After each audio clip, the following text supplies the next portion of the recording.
দর্শক, আপনারা এরই মধ্যে জেনেছেন নানা কারণে অন্তর্বর্তী সরকারের এবারের জাতিসংঘ সাধারণ পরিষদের সফর ঘিরে নানা রকম বিতর্ক তৈরি হয়েছে। এবারে রাজনৈতিক নেতাদের এই সফরের সঙ্গী করা হয়েছে প্রধান উপদেষ্টার, এবং বেশ কয়েকটি রাজনৈতিক দলকে ডাকা হয়েছে এবং দলগুলোকে ডাকার বিবেচনার ক্ষেত্রেও তারা বলছেন প্রধান তিনটি দল, কেন এই তিনটি দল বিবেচনায়, সেই প্রশ্নও তুলেছেন অনেকেই। এইসব মিলিয়ে আমাদের আজকের আয়োজন এবারের জাতিসংঘের সফর ঘিরে কেন এত বিতর্ক, আলোচনার জন্য আমরা আমন্ত্রণ জানিয়েছি সিপিবি সাধারণ সম্পাদক আব্দুল্লাহ কাফি রতনকে। এসব নিয়ে আমাদের আজকের আয়োজনে, বার্তাকক্ষের আয়োজনে আমন্ত্রণ জানাচ্ছি আমি শামসুজ্জোহা।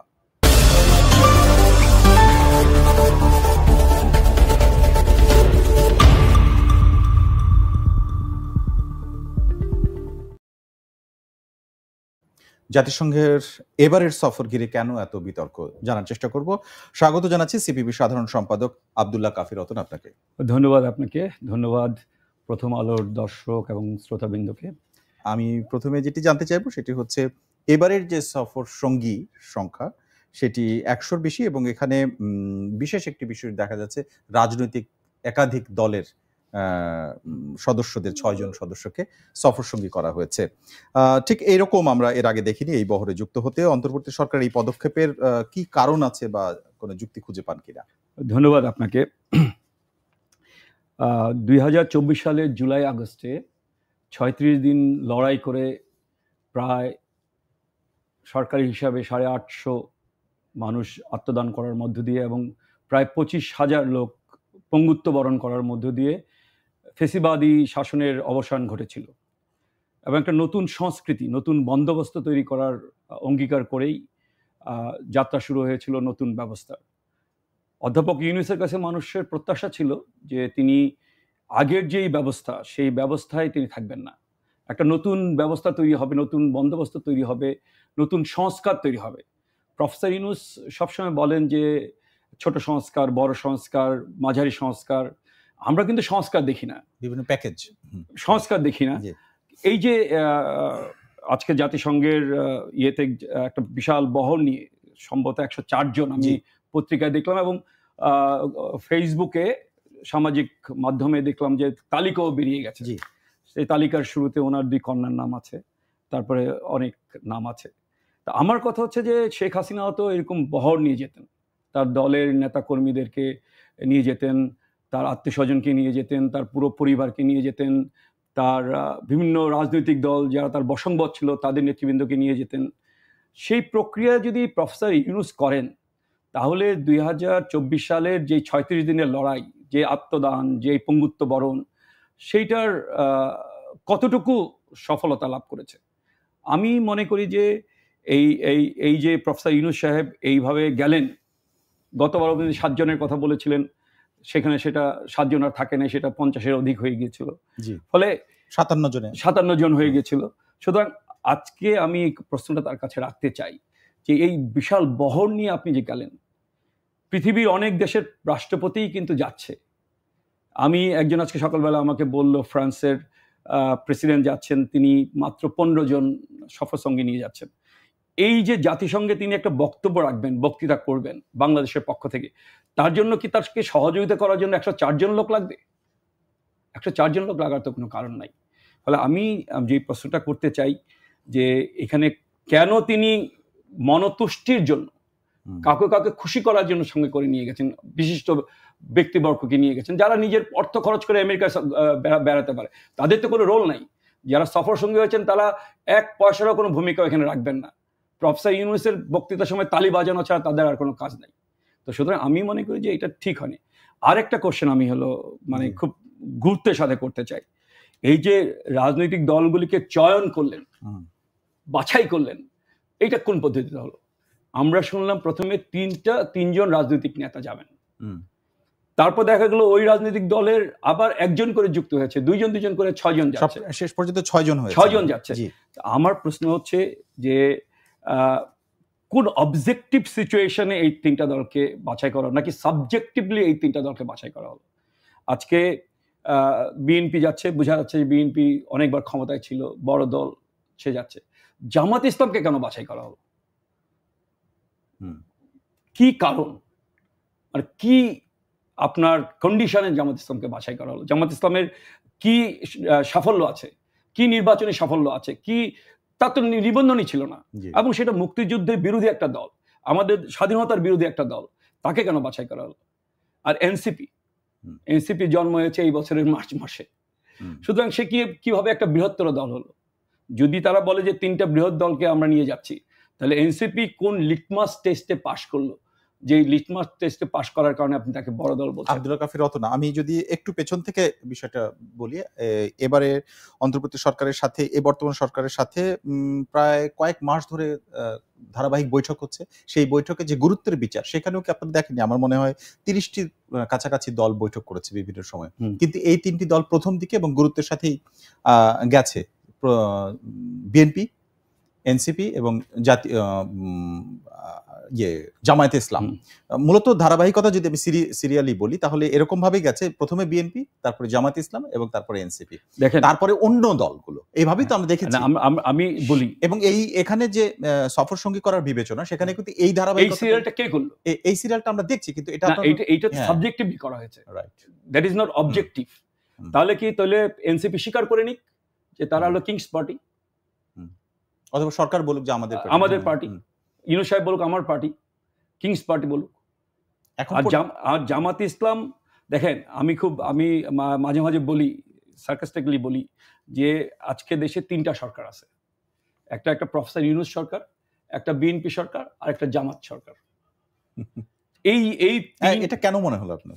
কেন মনে হচ্ছে? যে কারণ প্রশাসনে, তারপর ধরেন স্বাস্থ্য প্রশাসনে, শিক্ষা প্রশাসন যেভাবে 5ই আগস্টের পরে অন্যরা দেশের শান্তি শৃঙ্খলা ফিরিয়ে আনার চেষ্টা করেছে, আর জামাত ইসলাম পদ দখলের রাজনীতি করেছে। তারা পদ দখল করেছে, তারা সচিবালয়ে পদ দখল করেছে। আমি খুব জোরের সাথে বলি, যেই লোকটা 5ই আগস্ট ছিলেন সহকারী সচিব, আজকে তিনি সচিব এবং গুরুত্বপূর্ণ মন্ত্রণালয়ের সচিব। সেটা কিভাবে হলো? আপনি 3 মাস 4 মাসের মাথায় একজন সহকারী সচিব কি করে সচিব হয়? তারা নিজেদের মতো করে আপনার পদ দখল করে নিয়েছে, নিজেদের মতো নিজেদেরকে হলো তারা প্রমোশন দিয়েছে, নিজেদের মতো নিজেদেরকে তারা হলো সচিব হয়েছে। এই যে খেলাটা, সেই খেলাটা জামাত ইসলাম করেছে। শিক্ষা প্রশাসন, আপনি স্বাস্থ্য প্রশাসন, সেগুলো জামাত ইসলাম দখল করে নিয়েছে। এই যে দখল করার সুযোগটা করে দিয়েছে প্রফেসর ইউনূস সরকার। তারা কোনো নিয়ন্ত্রণ করে না। আপনার কাছে মনে হয় যে হ্যাঁ, নিয়ন্ত্রণ করতে না পারা, একটা হচ্ছে করতে পারেনি হয়ে গেছে, এটা একটা জিনিস, আর একটা হচ্ছে সুবিধা করে দেয়া। আপনি মানে কোন ধরনের? এই যে নিয়ন্ত্রণহীনতার মধ্য দিয়েই তারা সুযোগ করে দিয়েছে এই অগণতান্ত্রিক পদ্ধতিতে। আর এনসিপি আজকে আমি একটা জিনিস বলি, 2024 সালের জুলাই আগস্টে কোটি কোটি তরুণ অংশগ্রহণ করেছে, কোটি কোটি তরুণ, যাদেরকে আমরা যারা অভিভাবক, আমরা যারা পিতা, পুত্র কন্যার জনক জননী, আমরা বলতাম এরা হলো ফার্মের মুরগি, এরা কিছুই করতে পারবে না, এদের দ্বারা কিছু করা সম্ভব না। কিন্তু তারা করে দেখিয়েছে যে কিভাবে একটা ফ্যাসিস্ট সরকারকে উচ্ছেদ করতে হয়। তারা জীবন দিয়ে, নিজের রক্ত দিয়ে, আত্মদান করে, পঙ্গুত্ব বরণ করে তারা দেখিয়ে দিয়েছে যে কিভাবে হলো তারা একটা ফ্যাসিস্টকে পরাজিত করতে। আমি এই কথাটা একটা বলতে চাই, এই সকল তরুণ মানে এনসিপি না। আচ্ছা, এই সকল তরুণ মানে আজকে যারা ক্ষমতা আছে তারা না, যারা রিয়েল ফাইট করেছে। আজকে বলেন ঢাকা বিশ্ববিদ্যালয় থেকে এসেছে। আমি তো ঢাকা বিশ্ববিদ্যালয়ের ছাত্র ছিলাম। 90-এর গণঅভ্যুত্থানে আমার ছোটখাটো একটা পার্ট ছিল, তখন আমি ছাত্র আন্দোলনের নেতৃত্বেই ছিলাম। আমরা তো আন্দোলন শেষ করে ক্লাসরুমে ফিরে গিয়েছিলাম। এই যে 24-এর গণঅভ্যুত্থানে যারা ছিলেন, তাদের 99% হলো আপনার ক্লাসরুমে ফিরে গেছে। কিন্তু যে 1% ক্লাসরুমে ফিরে যায় নাই, যারা এনসিপি নামে একটা সংগঠন করেছে, তারা আজকে সরকারের বেনিফিশিয়ারি, ইউনূস সরকারের বেনিফিশিয়ারি। সেই বেনিফিশিয়ারিদেরকে খুশি করার জন্য ইউনূস সরকার তাদেরকে নিয়ে হলো আজকে নানা রকম সুযোগ সুবিধা দিচ্ছে, তাদেরকে মন্ত্রী করছে, উপদেষ্টা করছে, তাদেরকে বিদেশে নিয়ে যাচ্ছে, তাদেরকে নানা ফ্যাসিলিটি তৈরি করে দিচ্ছে। সেই অংশ মানে তারই অংশ হিসেবে এটি আপনি অভিযোগ করছেন। তাদের জনপ্রিয়তা দেখেন, ঢাকা বিশ্ববিদ্যালয়ে তারা ডাকসু নির্বাচনে তাদের জনপ্রিয়তা দেখেন। আমরা সেটা দেখেছি। আমরা একটু ওই আলোচনাটায় থাকতে চাই, এটা হচ্ছে জাতিসংঘের সফর নিয়ে। সেটা হচ্ছে আপনি যে প্রশ্নটা তুলে যে কেন তারা গেছে, সেখানে দুটো বিষয় আমি এখানে উল্লেখ করি। সেটি হচ্ছে নিউ ইয়র্ক সফরের সময় সাইডলাইনে বেশ কিছু বৈঠক হবে, যেটি সরকার পররাষ্ট্র উপদেষ্টার মন্ত্রক থেকে বলা হয়েছে। হ্যাঁ, এর আগেও এই ধরনের বৈঠক হয়, বড় কোনো মানে আয়োজনে গেলে এই ধরনের সাইডলাইন বৈঠকগুলো সাধারণত হয়। তো এবারে বলছে সাইডলাইন বৈঠকগুলো প্রধান উপদেষ্টার পাশাপাশি অন্যান্য যে রাজনৈতিক দলগুলো তাদের সঙ্গে সফর সঙ্গী হিসেবে যাচ্ছেন, তারাও সেই সাইডলাইনে অংশগ্রহণ। এক নম্বর। দ্বিতীয় হচ্ছে যে যুক্তরাষ্ট্রে বসবাসরত যে বাঙালি কমিউনিটি, সেই কমিউনিটির সাথেও তাদের কিছু কিছু কর্মসূচির সুযোগ রয়েছে। আমার প্রশ্ন হচ্ছে এবারে আপনার কাছে, যে এবারের সাইডলাইন বৈঠক কি ধরনের গুরুত্বপূর্ণ আপনার কাছে কোনো প্রতিভাত হয় কিনা, যে যার কারণে আমাদের যারা রাজনৈতিক দলের প্রতিনিধি তাদেরকে এই বৈঠকে অংশগ্রহণ করা জরুরি? সাইডলাইন বৈঠকগুলি হয় কি, এই ধরনের মিটিং এ আমরাও তো মাঝে মাঝে আন্তর্জাতিক নানা সেমিনারে অংশগ্রহণ করি বা মানে সম্মেলনে যাই।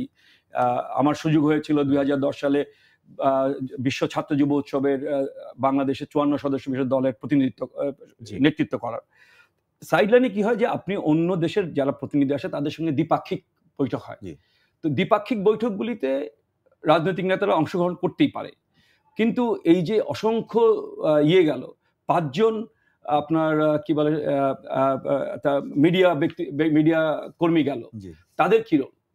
আপনার যারা বিশিষ্ট ব্যক্তিরা গেল তাদের কি রোল? যদি তথ্যটা দেই, উপদেষ্টা পদমর্যাদা 7 জন, 3 রাজনৈতিক দলের 6 জন, এবং সব মিলে এই সফরের তালিকায় 62 জন থাকলে মোট 104 জন।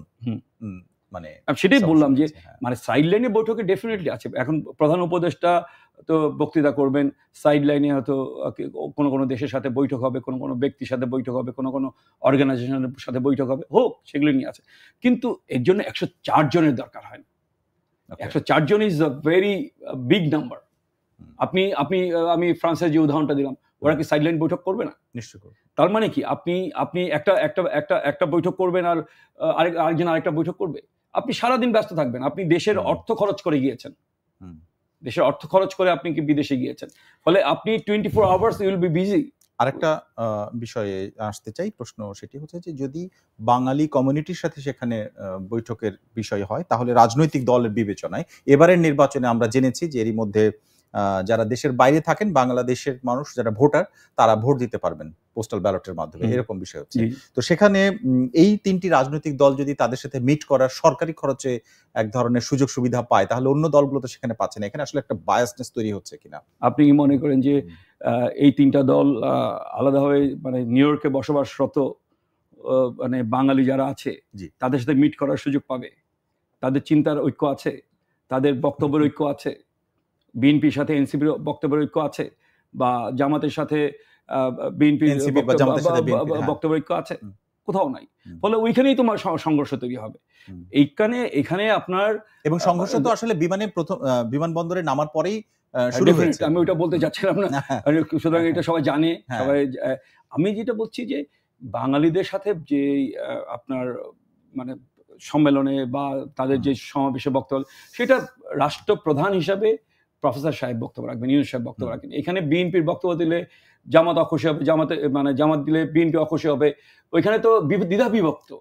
তারা আলাদাভাবে যেতে পারেন। না, এটা তো অন্যায় হবে। আলাদাভাবে যদি বিএনপি সমাবেশ করার সুযোগ করে দেন, জামাতে সমাবেশ করার সুযোগ করে দেন, এনসিপি সমাবেশ করার সুযোগ করে দেন, তাহলে কমিউনিস্ট পার্টিকে কেন নিয়ে গেলেন না? কমিউনিস্ট পার্টি আমাদের তো কমিউনিস্ট পার্টির অনেক লোক আছে, ছাত্র ইউনিয়ন অনেক লোক আছে, সেখানে তো আমরা অনেক বক্তৃতা করতে পারতাম। এইটা রাষ্ট্রীয় খরচে যদি আপনি পলিটিক্যাল পার্টিকে তার পলিটিক্স প্রচার করার জন্য সুযোগ করে দেন, সেটা তো অনৈতিক হবে। সেটাই, এটা সংস্কার হবে না, এটা শেখ হাসিনার আমল হবে। শেখ হাসিনার আমলের সাথে আরেকটা জিনিস মিল, যেটি হচ্ছে যে আগের বারগুলোতে নানা রকম প্রশ্ন উঠতো যে প্রধান উপদেষ্টা শুধু নয়, এবারের প্রধান উপদেষ্টা না, আমরা দেখেছি যে সেনা সমর্থিত যে তত্ত্বাবধায়ক সরকার, তাদের সময়ও কিন্তু এই জাতিসংঘের সফর হয়েছে। সেই ঘটনা তো প্রতি বছরই হচ্ছে। তো সেই সময়ের কলেবরটা মোটামুটি ছোট ছিল, এবং শেখ হাসিনার আমলের কথা বলা হচ্ছে 200 থেকে 250 জনের বহর নিয়ে যাওয়া হতো। সেটার সাথে এবারের যে সফরটা 104 জনের, অনেকে তুলনা করছেন যে শতাধিক, এই বিষয়টা সেরকমই হয়ে গেল কিনা? ফখরুদ্দিন সাহেব ছিলেন মানে বেসামরিক পোশাকে সামরিক যেই সরকারের প্রধান। আমার যতটুকু মনে পড়ে উনি খুব ছোট বহর নিয়ে দুইবার উনি গিয়েছিলেন, দুইবারই খুব ছোট বহর নিয়ে বক্তব্য করতে গিয়েছিলেন। কিন্তু আমি ইউনূস সাহেবকে এই প্রশ্নটা শুধু করতে চাই যে আপনি বারবার করে সংস্কারের কথা বলছেন, কিন্তু আপনার যে সিদ্ধান্ত, সেই সিদ্ধান্তের মধ্যে সংস্কারের কোনো নমুনা আমরা খুঁজে পাচ্ছি না। আপনি যে 104 জন, 104 জন তো জনগণের অর্থে যাচ্ছে। আমি যে ছোট্ট একটা কথা বলি, আমরা এই যে শেখ হাসিনার আমলে 2020 সালে করোনার মধ্যে 26টা পাটকল বন্ধ করে দেওয়া হয়েছিল, আর 6টা চিনিকল বন্ধ করে দেওয়া হয়েছিল। আমরা ইউনূস সাহেব আসার পরে তার সঙ্গে দেখা করে তাকে আমরা রাজি করেছিলাম, তিনি সেই নিষেধাজ্ঞা প্রত্যাহার করেছেন।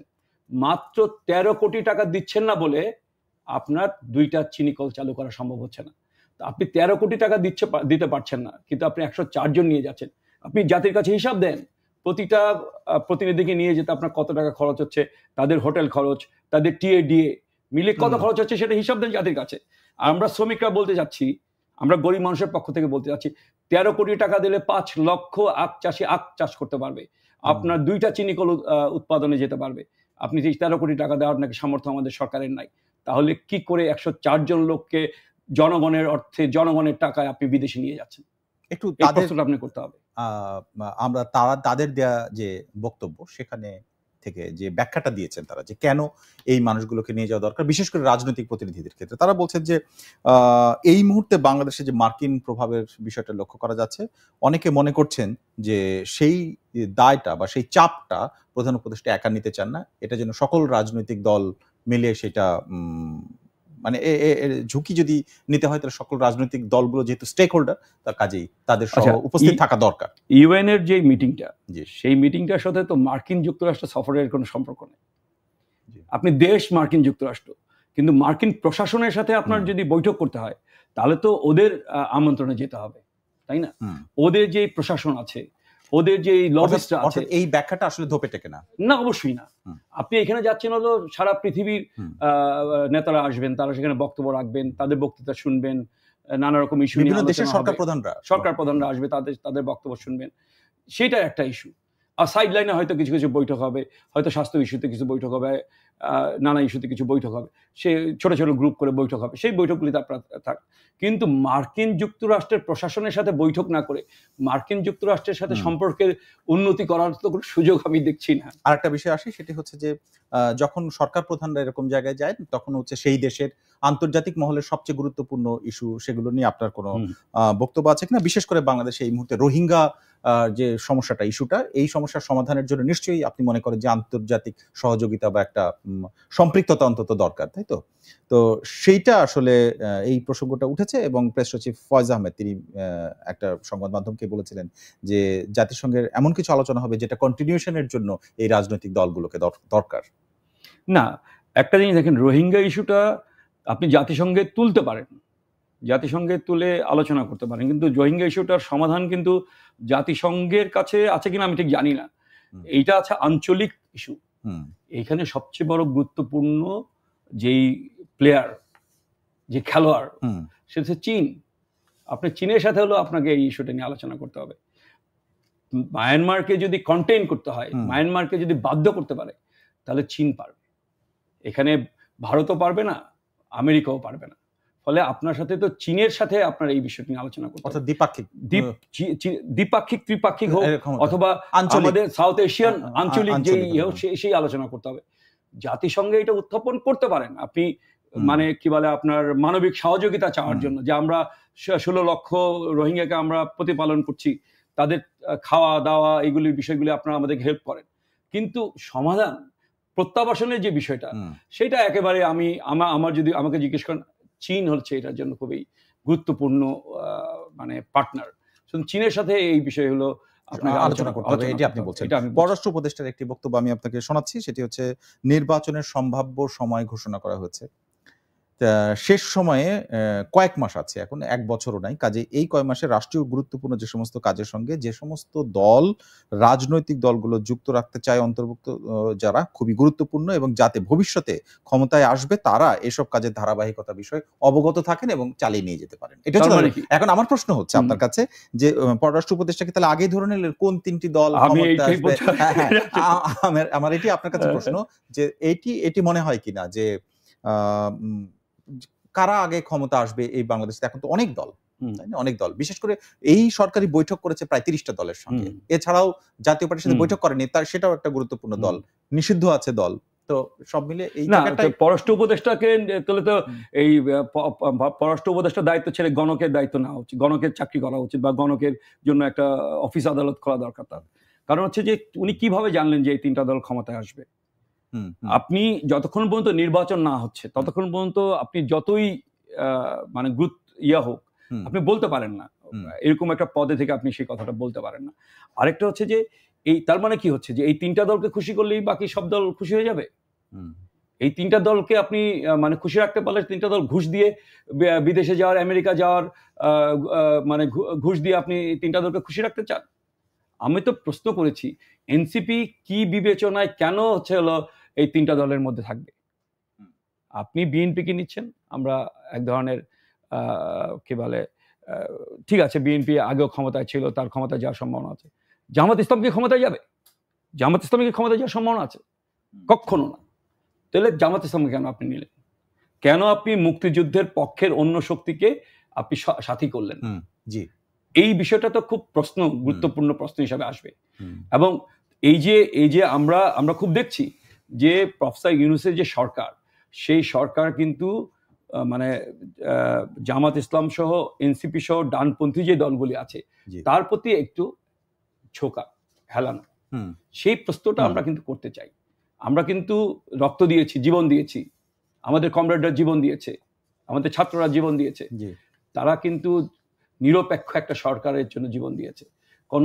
আবার আপনি এরশাদের মতো, জিয়া রহমানের মতো বা প্রফেসর ইউনূস সাহেব যে একবার আরেকটা দল করতে চেয়েছিলেন, সেই ক্ষমতায় থেকে দল গঠন করে আবার ক্ষমতায় যাওয়ার জন্য কিন্তু প্রফেসর ইউনূস সাহেবকে হলো তত্ত্বাবধান মানে এই ইন্টারিম গভর্নমেন্টের প্রধান করে নাই। কিন্তু ইন্টারিম গভর্নমেন্টের প্রধানের তো দল না, এটা তো ছাত্রদের বা ছাত্র প্রতিনিধি যারা ছিলেন এভাবে বলা হচ্ছে। তাহলে আপনি কিভাবে বুঝলেন যে এই দলটা হচ্ছে একটা বড় দল?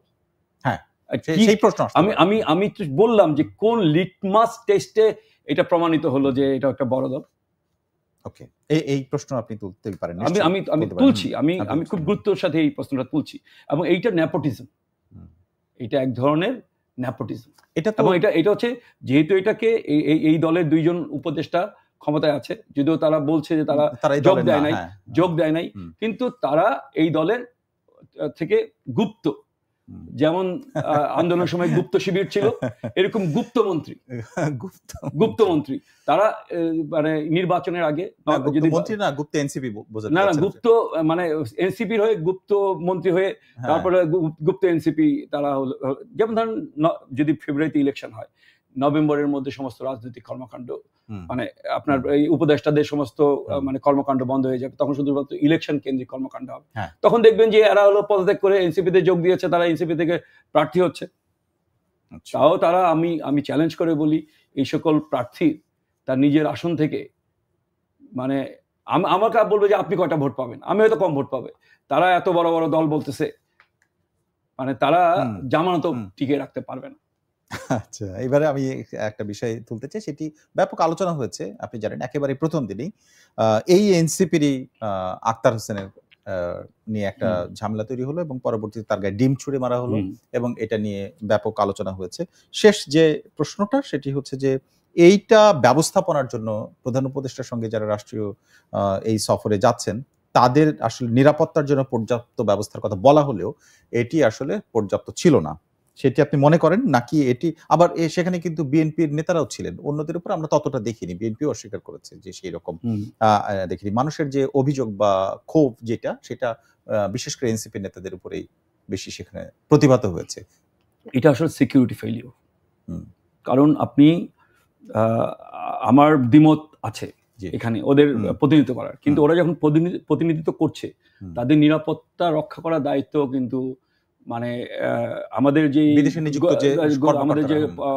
আমাদের যে দূতাবাস, আমাদের যেই ওইখানকার যে মানে গোয়েন্দা সংস্থা, ওই দেশীয় যেই মানে আমেরিকান যেই পুলিশ বা গোয়েন্দা সংস্থা, তাদের এই নিরাপত্তা দেওয়ার বিষয়। দেখেন এগুলি কিন্তু কখনো কখনো আবার এগুলি কিন্তু ম্যানুফ্যাকচার।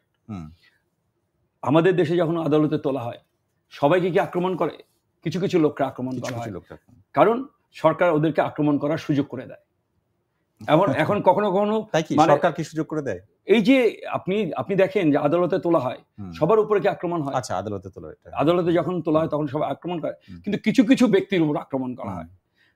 এখানেও যেমন ধরেন, আমি জানি না, আমি কিন্তু প্রথমে বলছি সিকিউরিটি ফেলিওর। এমনও হতে পারে যে তাদেরকে শহীদি মর্যাদা দেওয়ার জন্য যে তারা আক্রান্ত, এই একটা পারসেপশন তৈরি করার জন্য কারো গায়ে লাগলো না, একেবারেই হচ্ছিল একজন নির্দিষ্ট ব্যক্তির পিঠে গিয়ে ডিম পড়লো, সেটাও ভাবনার বিষয় আছে। আমি ভাবনার বিষয় বললাম, আমি কিন্তু কোনো মানে উপসংহার টানছি না, কিন্তু এটা ইট ইজ সিকিউরিটি ফেলিউর। তারপরে এটা নিয়ে যদি প্রশ্ন করি, মানে এটা কিন্তু পরে অনেক দূর গড়িয়েছে, যেমন এই যে এই ধরনের মানে ওটাকে মবই বলি, ওইখানে মব তৈরি হলো, তারপরে সেই ব্যক্তির যারা ওই ছবির মধ্যে দেখা গেল, ভিডিওর মধ্যে তাদের বাড়ি বাংলাদেশের যে জেলায়, সেখানে ডিম ছোড়া হলো, তারপরে শেখ হাসিনার ছবি সামনে রেখে সেখানে ডিম ছোড়ার ঘটনাও ঘটেছে বাংলাদেশে। মানে নানা রকম একটার পর একটা পরম্পরা তৈরি হচ্ছে। এইটা আসলে বড় হতে পারে কিনা, এটা একটা মানে সূত্রপাত বলে মনে হচ্ছে কিনা? এটা একটা ইস্যু তৈরি করা, বুঝছেন না, আলোচনায় থাকা, আচ্ছা, আলোচনায় থাকার জন্য ইস্যু তৈরি করা। এটা ডিম ছুঁড়ে মারলে কি বলে আপনার, আমরা দেখেছি ডোনাল্ড ট্রাম্প, আমরা দেখেছি বুশকে জুতা ছুঁড়ে মারছে, তো তারা কি ওই লোকের বাড়ির সামনে গিয়ে জুতা ছুঁড়ে মারছে নাকি? আপনি যদি পাবলিক লাইফে থাকেন, আপনাকে কখনো আপনি কালি ছুঁড়ে মারবে কখনো? ইভেন আমরা একটা ছবি দেখি যে ভগৎ সিং এর উপর একটা ছবি দেখি, গান্ধীজিকে দায়ী করা হচ্ছে ভগৎ সিং এর ফাঁসি রোধ করার জন্য তিনি হচ্ছে ব্রিটিশদের বলেন নাই, এই জন্য তার সামনে কালো গোলাপ ফুল ছুঁড়ে মারা হয়েছে। এই জন্য কি গান্ধীজিকে মানে ওই লোকগুলির বাড়ির সামনে গিয়ে প্রতিবাদ করেছিল বা কংগ্রেসের গিয়ে করেছিল? আপনি পাবলিক লাইফে থাকলে অনেক কিছু হবে। কিন্তু আপনার এটা মনে হয় কিনা যে এটা এভাবে তো অনেক আলোচনা করা যেতে পারে, কিন্তু বাংলাদেশে এই মুহূর্তে একটা বড় আর একটা মানে মাত্র কিছুদিন আগে তারা রাষ্ট্র ক্ষমতায় ছিল আওয়ামী লীগ, তাদের কার্যক্রম নিষিদ্ধ, এটি তো বাংলাদেশে এখন বলা হচ্ছে। তারা তো দল হিসেবে নিষিদ্ধ না, কিন্তু দেশের বাইরে তো তাদের আসলে কমিটি আছে, এবং আমাদের বড় রাজনৈতিক দলের, আমি জানি না এটার আসলে কোনো আইনগত বিষয় আছে কিনা, কিন্তু এইটা আছে, বিএনপিরও আছে, সবারই আছে, কমিউনিস্ট পার্টি, আমরা ছোট পার্টি, আমাদেরও আছে, সবারই আছে। তো সেইটার যে তাদের যে কার্যক্রম, তারা তো ওখানে আসলে কার্যক্রম নিষিদ্ধ না দেশের বাইরে, তারা এটাকে আসলে কার্যক্রম মনে করছে কিনা, পলিটিক্যাল বিহেভিয়ার হিসেবেই বিবেচনা করছে কিনা, আমি দেখছি সেটা সুযোগ আছে কিনা।